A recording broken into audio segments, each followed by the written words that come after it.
Buenos días, en el día de hoy les vamos a hablar acerca de nuestro tema de investigación, el cual es pavimentos rígidos, losas cortas. Nuestro grupo está conformado por Joel Arturo García, David Jair Hernández, Jorge Alexander Velázquez y quien les habla, Alma Villadiego. Pasa, por favor. Introducción. Bueno, un pavimento es una capa constituida por uno o más materiales procesados que se colocan sobre el terreno natural nivelado. Esto con el fin de aumentar la resistencia y posteriormente aprovecharse para el transporte de vehículos o de personas. En relación con esto, un pavimento rígido es un pavimento constituido por una losa de hormigón de cemento Portland que se apoya sobre la base o una capa de subbase y se encarga de transmitir los esfuerzos directamente al suelo de forma minimizada. En Colombia, la decisión sobre la elección del tipo de material, el diseño y la estructura del pavimento al momento de construir siempre ha dependido del costo directo inicial que tenga la solución.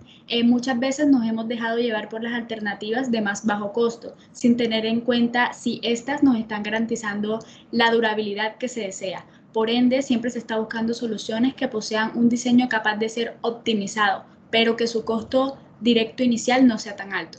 Es así como nacen los pavimentos de losas cortas o geometría optimizada. Esta es una respuesta a la inquietud de cómo lograr un adelgazamiento de los espesores de las estructuras de pavimento de concreto, sin afectar los atributos positivos que implica utilizar un pavimento de concreto y reduciendo así los costos iniciales.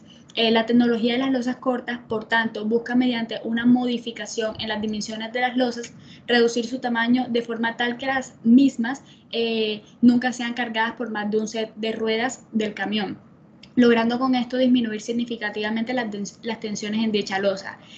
Dicho esto de otra forma, la optimización de espesores es posible al tener pavimentos con losas de dimensiones menores en su largo y en su ancho, las cuales se ven sometidas a tensiones menores simplemente porque no hay posibilidad de que los ejes de un vehículo queden apoyados sobre la misma losa de concreto. Siguiente diapositiva, por favor. Buenos días, mi nombre es Joel Arturo García. ¿En qué consisten estas losas cortas? Bueno, como podemos ver en las imágenes, son ejemplos de losas cortas en Chile, que es un país pionero en este tema de las losas cortas. Bueno, inicialmente tenemos que las dimensiones típicas de las losas de pavimento de hormigón son de 3.6 metros de ancho por 4.5 de largo según la AASHTO, con espesores de 15 a 35 centímetros, las cuales dependen del volumen de tráfico, el clima y los materiales. Este espesor requerido depende principalmente de la carga por eje, del número de cargas repetidas, la resistencia del hormigón, la longitud de la losa y las condiciones climáticas durante el proceso de curado. Bueno, con el fin de minimizar estos efectos que genera la interacción de la carga y la tensión de la curvatura, se ha propuesto una nueva metodología, como lo decía mi compañera, de diseño para losas de hormigón mediante la optimización del tamaño de la losa y la definición de la geometría de acuerdo con el volumen de tráfico de camiones esperados. En este enfoque de diseño, pues los tamaños de losas se eligen de tal manera que solo el juego de ruedas de un camión permanezca en la losa, mediante una distribución de cargas mecánicas hacia múltiples losas, las cuales reducen las tensiones de tracción, así como disminuyen las tensiones de curvatura debido a la reducción del tamaño de la losa. Un pavimento diseñado de esta manera permite reducir el espesor de la capa de hormigón hasta 10 centímetros. Algunas consideraciones importantes que tenemos para estas losas cortas de pavimento rígido es que debido al mayor número de juntas de contracción y el deseo de no sellar estas juntas, se genera una hoja de sierra delgada de menos de 2.5 milímetros de ancho, la cual se debe utilizar para limitar el ingreso de material incomprensible en la junta. También tenemos que la cantidad de juntas sin sellar es necesario tener una base granular que sea menos susceptible al agua y que reduzca al mínimo la probabilidad de bombeo y de escalonamiento. Siguiente diapositiva, por favor. Como observamos, el material de base granular fino que pasa por el tamiz número 200 debe ser menor al 8% y debe tener un índice de CBR mayor al 50%. También debe haber una capa de geotextil entre la base y el suelo natural que actúe como una capa de separación. Este geotextil impide la penetración de la subrasante a la base, así evita la migración de finos de subrasante a la base. Otra consideración es que debido a la gran cantidad de cortes de sierra que presentan las losas, la transferencia de carga se ha realizado principalmente por el roce de los agregados en la junta y por lo tanto las barras de transferencia de carga y las barras de amarre no son parte del diseño estándar de este sistema, exceptuando únicamente las juntas de construcción. Siguiente diapositiva, por favor. Buenos días, mi nombre es David Jair Hernández y les voy a hablar acerca de los parámetros de diseño. Como lo dijo mi compañero Joel, se tienen algunas condiciones generales y se deben incluir tres aspectos fundamentales incluidos en sus parámetros de diseño como tal. Entonces se tiene las tensiones y los alabeos en las losas de concreto, la configuración de las cargas para el análisis de las tensiones y el efecto de la rigidez de la base. Siguiente diapositiva, por favor. Con respecto al alabeo de construcción, según Covarrubias, el alabeo de construcción se genera por una fuerza en la parte superior de la losa que se debe al secado y la pérdida de calor en la superficie de la misma. Se produce en las primeras horas del secado en donde se endurece el concreto y pues se produce debido a un gradiente tanto hídrico como térmico superficial. Con respecto al hídrico, se tiene que la retracción hidráulica superficial se produce por la diferencia de la humedad en la parte superior e inferior de la losa. Y con respecto a la retracción térmica, en la superficie se debe a la temperatura inicial del concreto y al calor de hidratación producido por la reacción del cemento, en donde la losa se enfría por la superficie para llegar a su temperatura normal. Esta deformación ocurre pues, mientras el concreto se endurece, por lo que la forma de la misma es de deformación permanente. Se puede medir dicho gradiente se puede medir cuando el gradiente sea cero. Bueno, esta fuerza se produce a lo largo de la losa y se genera una deformación o el alabeo o emboladizo de aproximadamente el 30%. Siguiente diapositiva, por favor. Con respecto al concepto de diseño de las losas de geometría optimizada, TCP, se tiene, pues en la imagen se observa en la tabla la relación de la geometría con respecto al esfuerzo que se debe considerar para hacer un análisis de este tipo de losas, en donde se indica que se garantiza un esfuerzo con la nueva metodología de diseño, un esfuerzo igual, ahorrando considerablemente el espesor de la losa y la longitud de la misma, lo que se traduce en costo, beneficio y utilidad. También se menciona que la combinación de la posición de las ruedas y la geometría de las losas es la principal característica de este tipo de pavimentos. Para lograr esta condición, es necesario mencionar la losa en forma que da un camión patrón. Cada rueda o set de ruedas pise una losa a la vez. En caso tal de que se conozca cuál es el tipo de tráfico que se tiene en la vía, se diseña para el tipo de vehículo que pasará mayoritariamente por dicha vía. Se puede observar en la imagen superior el comportamiento o bueno, el esquema lateral de carga para un vehículo patrón. Y pues en la imagen de la parte inferior, el comportamiento pues, frontal. Siguiente diapositiva, por favor. Con respecto a la configuración de cargas para el análisis de tensiones, se tiene que para reducir la tensión de tracción superior causada por la carga simultánea de la losa por ejes de dirección, es necesario dimensionarla de tal manera que cada rueda o conjunto de ruedas siempre cargue como tal un eje, como se muestra en la figura 10, en donde se mira el comportamiento o la susceptibilidad de cada losa según el eje o la rueda que se encuentre en la misma, en donde pues la reducción de tensiones de tracción en la parte superior de la losa permite como tal una vida útil más larga y una reducción en el espesor de la losa y del tamaño de la misma para el diseño de pavimentos de hormigón convencional. Siguiente diapositiva.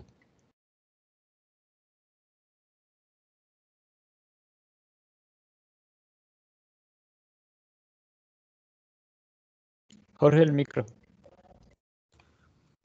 Buenos días, mi nombre es Jorge Alexander Velázquez. Voy a exponer acerca de metodologías de losas cortas TCP. Vamos a iniciar por las losas cortas TCP en Chile. Bueno, esta metodología ha sido bien acogida en diferentes zonas del país.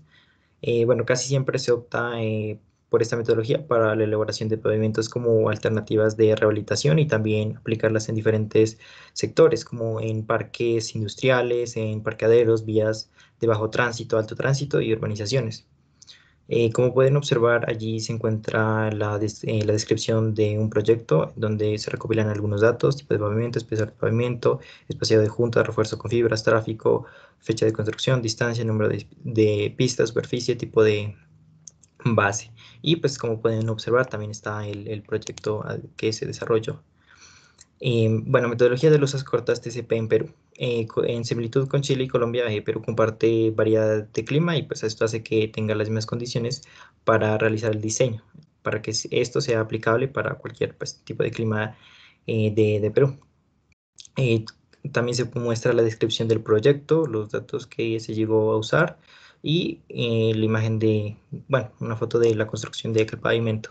Y también se puede observar la metodología de losas cortas TCP en Colombia, el cual pues es aquí en Colombia no es muy aplicada esta metodología de diseño, y pues solo se han limitado a la elaboración de estacionamientos de vehículos con pocos ejes, como pueden observar, y también están los datos, y como pueden observar el tipo de pavimento es de un estacionamiento, y pues también se muestra la construcción o la implementación de este diseño. Bueno, para la metodología de losas cortas TCP aplicada en la ciudad de Santa Marta, voy a explicar este proyecto. Entonces, en la descripción del proyecto es que, bueno, está ubicada en la ciudad de Santa Marta, en el barrio La Bolivariana.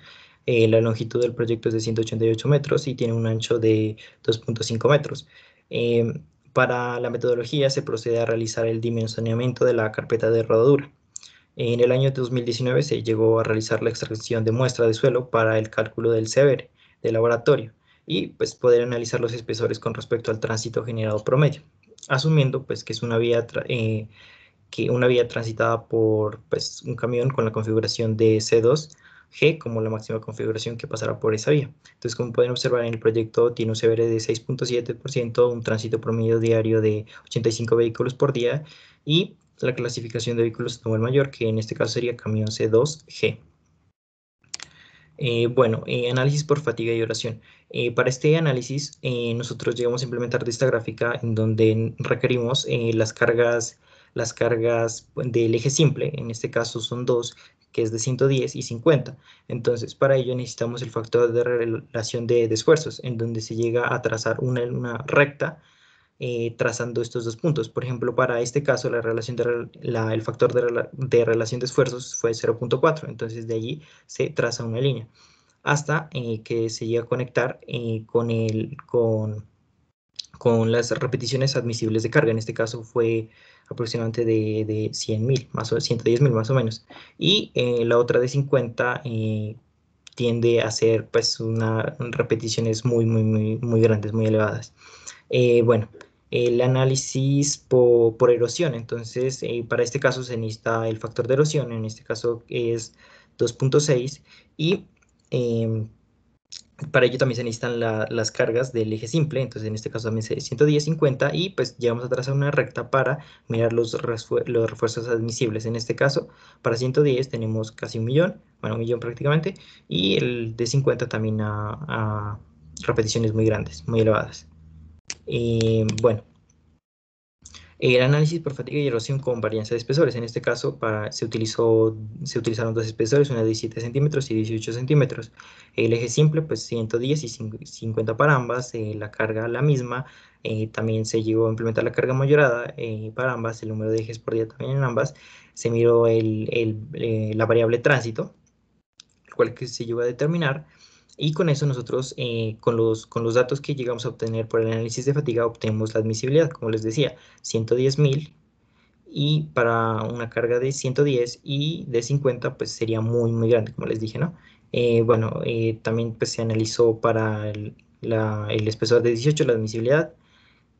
Y bueno, también se hace el análisis por erosión, se mira también la admisibilidad, que como tal nos dio como 1.000.000, y también se mira más o menos el consumo, ¿ya?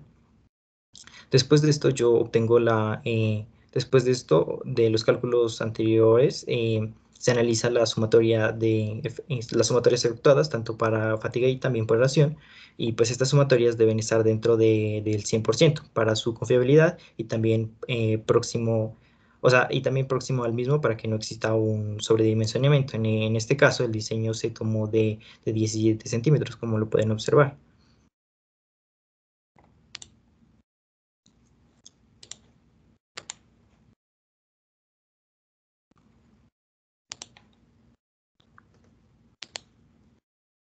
Ahorita les presentaré un video.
Muchas gracias.